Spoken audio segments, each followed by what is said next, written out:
Before we step into this timeline, there's something important to understand. What follows is commentary, an interpretation built entirely from public live streams, open chats, and the moments viewers saw unfold in real time. Nothing here claims to reveal private intentions or behind-the-scenes actions. These are the public moments, the visible ones, the ones that played out in front of audiences who didn't yet know how the story would unfold. People watched friendships form, fall apart, and shift again. They watched creators navigate pressure, trolls, and unexpected alliances, and they watched it all without knowing where the story was headed. When events unfold live, they can feel chaotic, scattered across different channels, different chats, different creators. But when you place those same moments in order, the picture changes. Patterns emerge. Motives become easier to interpret. And the story that once felt fragmented begins to reveal its shape. This is a reconstruction of what played out in the open.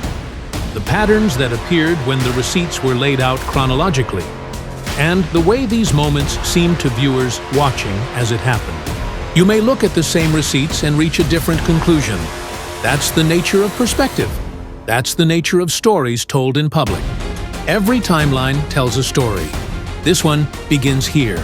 March 5th, 2024. A lawyer, new to streaming, goes live. Her name in this story is Liddy. She had appeared on numerous LawTube panels before, but tonight was different. Watching other LawTubers and journalists cover the Judge Grudge case, she decided she wanted to learn more.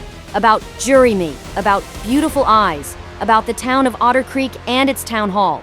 This night marked her first steps into WhatTheHales, on her own platform. Liddy is not her real name. We use it here to protect her identity. And remember, our focus is not Liddy, but on the behaviors of others. To understand those behaviors, we need to step back in time. December 23rd, 2023. In Liddy's live stream chat, a name appears. MLS, known in the lore as Mayo. This moment shows that Liddy and Mayo already knew each other from LawTube, a community of lawyers on YouTube. Their connection predates her March 2024 stream. Returning to March 5th, Liddy begins playing a video of Jury Me, focused on his water bill issues. In the live chat, other LawTubers appear, showing support alongside viewers from outside the legal community. On screen, Liddy hosts two panelists. The discussion flows without conflict. All goes well. March 6th, 2024. Liddy goes live again. Her focus remains on Jury Me's water bill issues. In the chat, LawTubers appear once more, showing support alongside viewers who are following the unfolding story. On screen, the stream runs smoothly. No conflict, no disruption. Just another step in Liddy's early journey into WhatTheHales. March 8th, 2024. Liddy snipes another LawTuber's channel already in progress. On screen, Jury Me is there. Mayo is there. Others are present. This stream marks the moment, the first time Mayo meets Jury Me. Let her come to our meet and greet and beg our fans for donations, and we wouldn't, all this stuff. And so she had all these hate pages on Facebook, and we went back. She started contacting our mayor up there, trying to get him to push us out of the town, and we went, enough is enough. We're going to get civil protection orders, and we did. Liddy joins the panel. Behind the scenes, arrangements are made. She will appear on Mayo's channel once her own stream concludes. And in the middle of it all, Mayo signs up for a membership on Liddy's channel. A small gesture, but one that signals a new layer of connection. This was not just another night of streaming. It was the beginning of Mayo inserting himself into the WhatTheHales orbit. March 10th, 2024. 18 minutes into Liddy's stream, Mayo enters the chat. The exact time of his arrival is uncertain. At the time, viewers saw his main channel posting in chat. But after that channel was banned on YouTube, its messages disappeared from the replay, so there's no visible record now. But when the YouTuber displays the post on screen, Mayo's presence is confirmed. In that chat, Mayo posts that he has been a member for 1 month. Yet only 2 days earlier, on March 8th, he had just signed up for membership. The claim does not align with the timeline. A small detail, but one that could suggest a pattern of Mayo presenting things in ways that don't match the visible sequence of events. Right after that, 2 announcements pop up promoting his upcoming LEGO stream with the Hales. The first one reads, LEGO stream with the Hales on Saturday, with Saturday misspelled. Moments later, a corrected version appears. Saturday. A quick typo, a quick fix, but it shows he was actively adjusting his messaging in real time. March 11th, 2024. Liddy begins streaming. In the chat, Mayo is noted by an on-screen post. 28 minutes in, Mayo joins the panel. He announces that he will host Jury Me on his LEGO stream, scheduled for March 16th. Mayo makes it clear he personally reached out to Jury Me, inviting him to that LEGO stream. It was Mayo who initiated the contact. After the announcement, Mayo leaves the panel but remains active in chat. The stream itself is covering a town hall meeting. At one point, Mayo posts, "Where is the crazy lady? Is that her at the table?" That message shows he did not know what LP looked like, and the woman at the table was not LP. About an hour and a half into the broadcast, Mayo gifts 5 memberships to Liddy's chat. Soon after, Jeremy appears in chat. At that moment, Liddy is discussing a GoFundMe campaign, one set up by one of Jeremy's viewers to help cover legal fees for Jeremy and Beautiful Eyes. The fundraiser is shown on screen. It has raised over $15,000 from more than 400 donors. A highlighted message from WhatTheHales reads, "You guys are absolutely incredible." Mayo posts again, "Missed a lot." Who is this guy? The man he refers to is Dan, the Ohio mayor to whom LP had written a letter. This exchange suggests something crucial. He seems to have only been in the WhatTheHales orbit for roughly a week or so at that point. Another strange note emerges. At 27:11, Liddy says she is going to send Mayo a link in case he wants to come into their stream. Seconds later, Liddy adds, "Oh, I forgot I don't have to send him a link. He has controls." This raised questions for some viewers. Had Liddy given Mayo access to her channel? Keep this in mind as the story unfolds. March 12, 2024. Liddy begins her stream with an announcement. She tells her audience there are rules while in chat. She proceeds to explain those rules. But in the chat itself, a message appears, one that seems to come from Liddy's own account. It says, "There are no rules." A contradiction emerges. On screen, Liddy verbally sets boundaries, telling her chat the rules they must follow.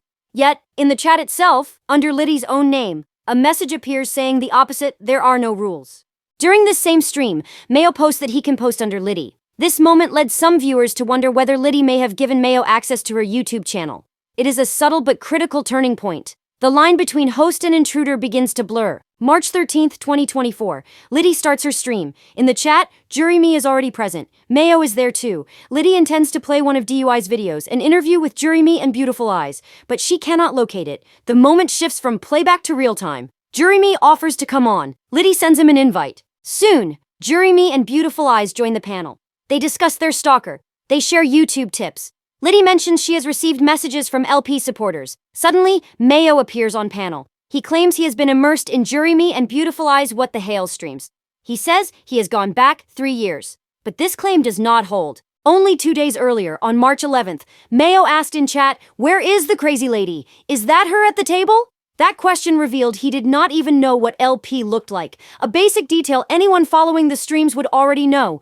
The contradiction is undeniable. Mayo presents himself as deeply immersed, yet his own words show unfamiliarity. 3 years of daily coverage equals more than 1,000 streams, thousands of hours of footage. To consume that in just a few days would require watching hundreds of hours per day, without sleep. The math makes the claim impossible. Mayo's behavior tells the visible story. His confusion about LP and Dan suggests he was not following the long-term coverage. This moment fits a larger pattern. Mayo appears to exaggerate his involvement, seems to bend reality, and may overstate his knowledge to appear more embedded than he truly is. The 3 years and a few days statement collapses under scrutiny. It is not about content consumption. It is about credibility. March 18th, 2024. Liddy goes live, and in her chat, Mayo appears again. This time, under a different name, DQ Haloinus, we have the screenshot.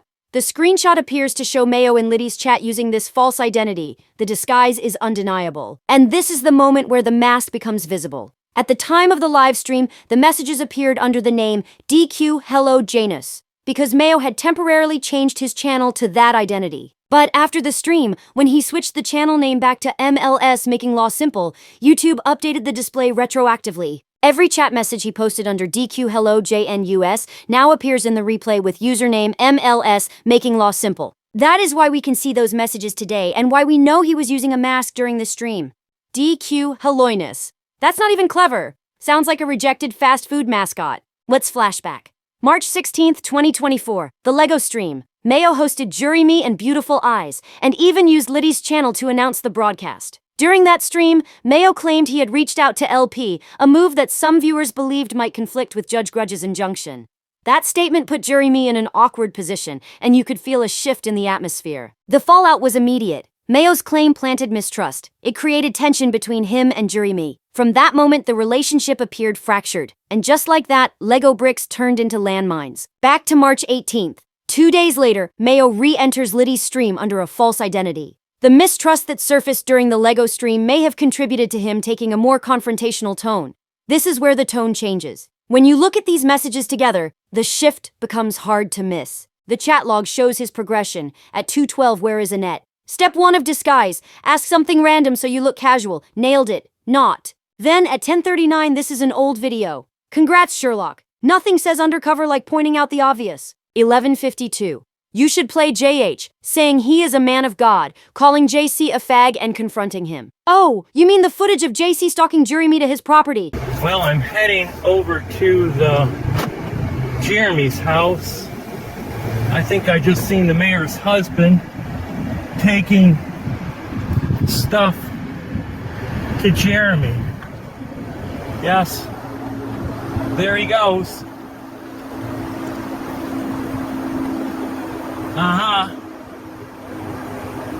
Yep.